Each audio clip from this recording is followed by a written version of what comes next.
notícias de hoje, nós vamos ver a relação das plantas com o meio ambiente. Você vai utilizar aí o seu livro didático das páginas 45 até a página 49. Nós vamos ver o conteúdo, realizar as atividades e para isso é interessante que você assista o vídeo e leia com atenção todo o conteúdo do seu livro, tá joia? Na página 45, leia os quadrinhos a seguir. As plantas podem ser encontradas até nos ambientes mais adversos.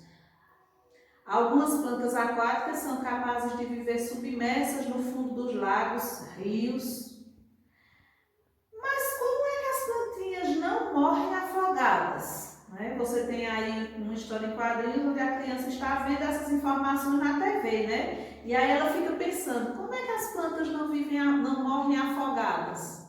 Porque nós vimos que tem plantas terrestres e plantas aquáticas. E as plantas aquáticas, elas podem viver tanto na superfície da água, com suas raízes fixas no fundo dos lagos, rios, né?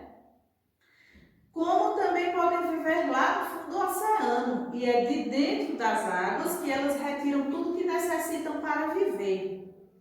Veja bem, em quais locais podemos encontrar as espécies de plantas? Tanto o ambiente terrestre quanto aquático.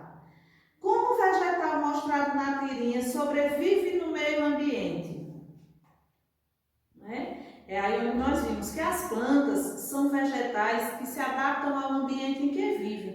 E desses locais, elas retiram tudo o que precisam para viver. As plantas terrestres retiram seus nutrientes do solo e as aquáticas retiram seus nutrientes dos ambientes que vivem, né? Ou seja, das águas.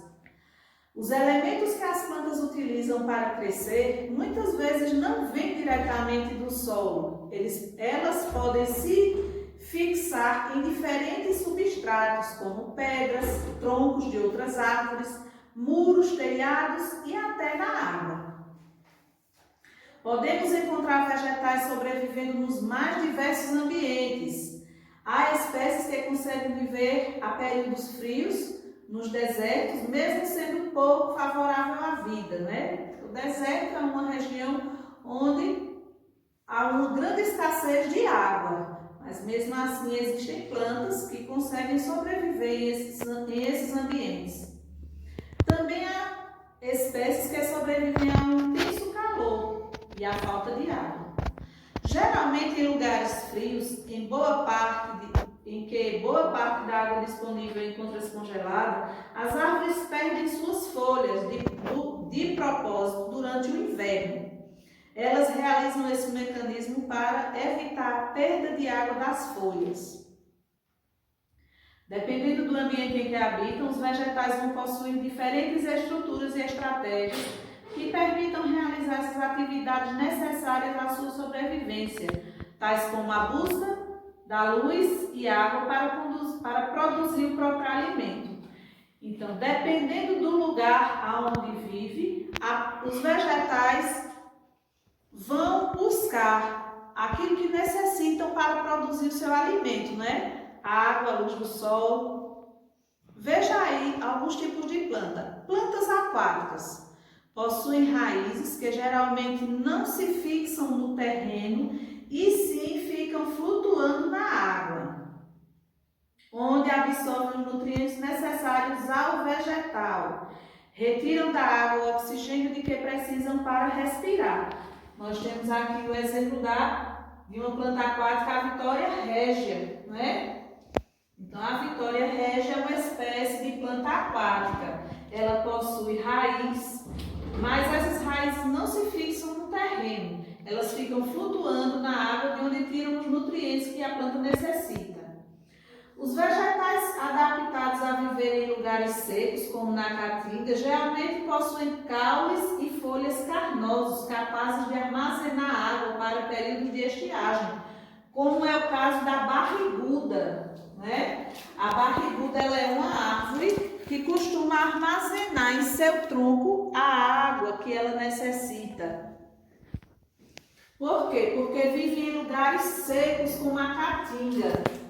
Se você observar aqui a vegetação que está em volta dessa árvore, né? Nós podemos ver aqui que ela é uma planta típica do sertão nordestino, da Caatinga, né? A presença de cactos.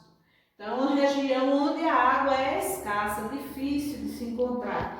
Então, ela armazena no tronco a água que necessita. Essa é a barriguda. Aqui nós temos exemplos de plantas terrestres.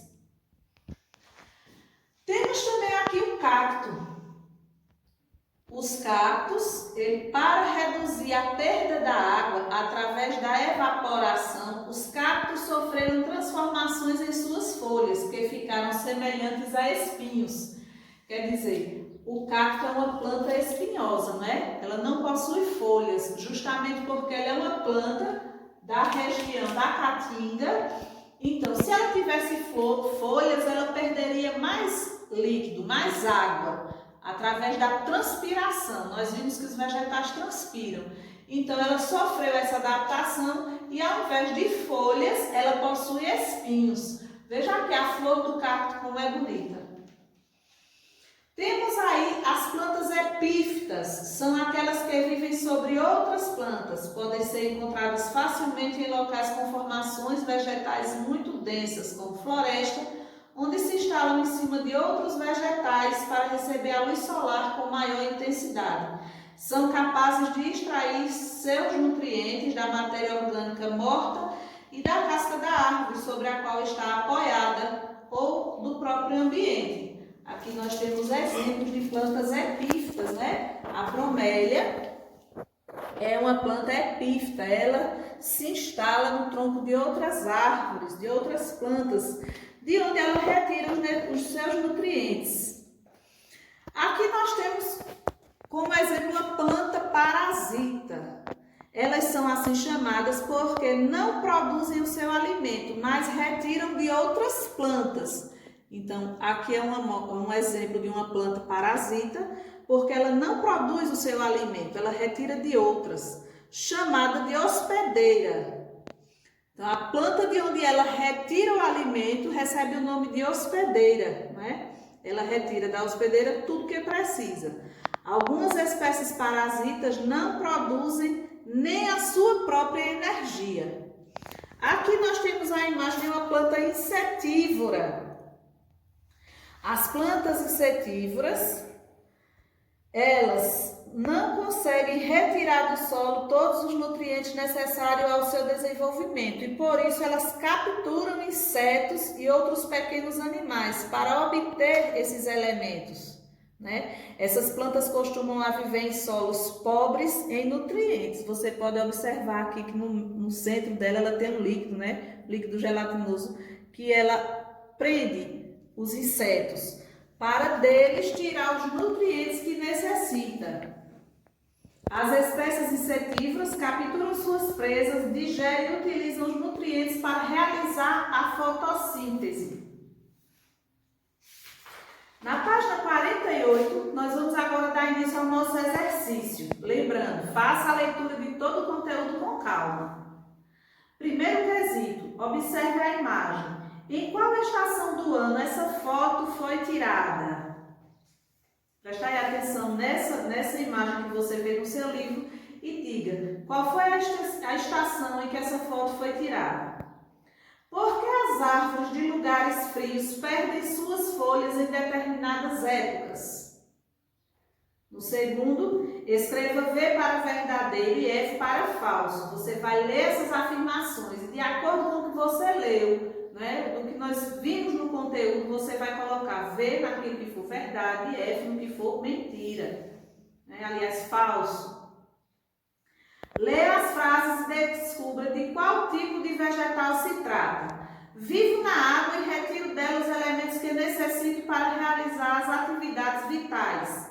Qual é a planta que vive na água? Vivo sobre outra planta, retirando dela tudo o que é preciso. Qual é a planta que vive sobre outra para retirar o nutriente e sobreviver? Para viver, retiro dos animais que capturam os nutrientes que não encontro no ambiente. Na letrinha D, instalo-me em cima de outra planta para receber melhor e com maior intensidade a luz solar. Então você vai colocar os 4 tipos de plantas, né, que nós acabamos de estudar e ver aí qual dela possui essas características. Quarto, faça a correspondência entre os tipos de vegetal e as frases a seguir. Então você vai ver aí, aquática, parasita, epífita, insetiva ou plantas de lugares secos. E vai relacionar. Instalam-se sobre outros vegetais. Quais são as plantas que instalam-se sobre outros vegetais? Veja dessas letrinhas qual é a correspondente e escreva. Precisa de uma planta hospedeira para viver. Costuma viver em solo pobre. Requer adaptação especial para viverem submersas em água. Desenvolvem uma estrutura especial para diminuir a perda d'água. Então veja o tipo de vegetal e a característica e marca aí.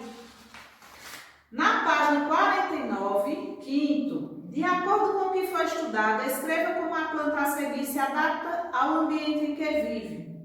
Você tem aí uma espécie de bromélia, né? Uma planta epífita. Então você vai colocar aí quais são as características, onde ela vive, como ela faz para sobreviver.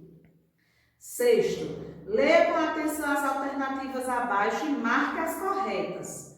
Plantas carnívoras, elas não realizam fotossíntese, elas capturam, matam e digerem pequenos animais ou vivem em um solo rico. Marque a alternativa correta, né? Sobre cada espécie de planta. E as plantas parasitas, elas necessitam de uma hospedeira para viver? Elas não retiram nada da hospedeira ou elas vivem em um solo úmido? No sétimo, leia o texto abaixo e depois responda os questionamentos. A palma e a caatinga. Conhecida popularmente como palma, a espécie de cactácea, grupo dos cactos, é de origem mexicana, mas se adaptou muito bem à nossa caatinga. Como características, possui os ramos de seu caule achatados e carnosos, devido ao acúmulo de água. Além disso, suas folhas foram transformadas em espinhos, que na espécie aparecem bastante reduzidos e em pouca quantidade. A palma é utilizada como cerca viva, na alimentação de animais e até na alimentação humana.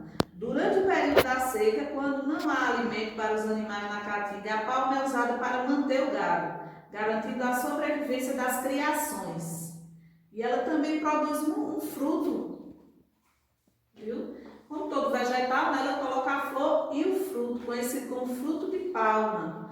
Possui espinhos pequenos, né, fininhos, e ela é utilizada como cerca viva porque é viva ao ser viva, é um vegetal.